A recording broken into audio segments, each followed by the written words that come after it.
Finally मुंबईकर आले आपल्या पुण्यामध्ये गणपती बाप्पाची खास शॉपिंग करायला. तर मावशी, वहिनी, दादा सगळे आले होते.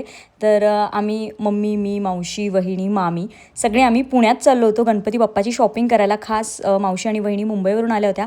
तर आम्ही पोचलो पहिली गौराईची शॉपिंग करायला श्रीरंग कलादर्पण या ठिकाणी. तर आम्ही गौराईची खरेदी करून झाल्यानंतर निघालो मंडई मेट्रो स्टेशनपासून तुळशीबागेत. आणि सगळ्यात तुळशीबागेत जायच्या आधी वहिनींनी पहिली बॅग खरेदी केली. येस, एकदम मोस्ट नीडेड, म्हणजे बॅग तुळशीबागेत जाताना बॅग ही पाहिजेच.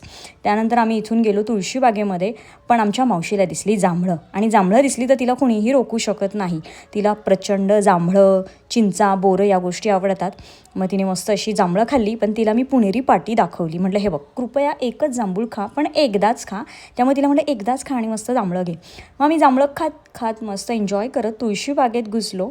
आणि तुळशीबागेत मी खूप पुढं गेले आणि मागे माझ्या ह्या चौघी पण गायब. बघते तर काय, मी परत मागे गेली तर या इथे बघा थांबल्या होत्या. या बायकांना काहीही दिसलं तर रस्त्यात थांबायची सवय. पुढचा माणूस पुढे आणि मागचा मागे. तर या मस्त अशी पैंजणची खरेदी करत होत्या या मावशींकडे. बघा हे छान तोडे घेतले गौराईसाठी सगळ्यांनी. खूप छान, रोडवर सुद्धा शॉपिंग केली पाहिजे. हे लोकंसुद्धा खुश होतात अशा वेळी.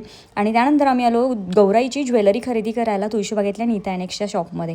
मग इथून मस्त अशी सगळ्यांनी ज्वेलरी घेतली. आणि त्यानंतर आम्ही मस्त पेट पूजा केली. मावशी, वहिनींना मस्त तुळशीबाग फिरवली आणि आम्ही निघालो आमच्या परतीच्या प्रवासाला.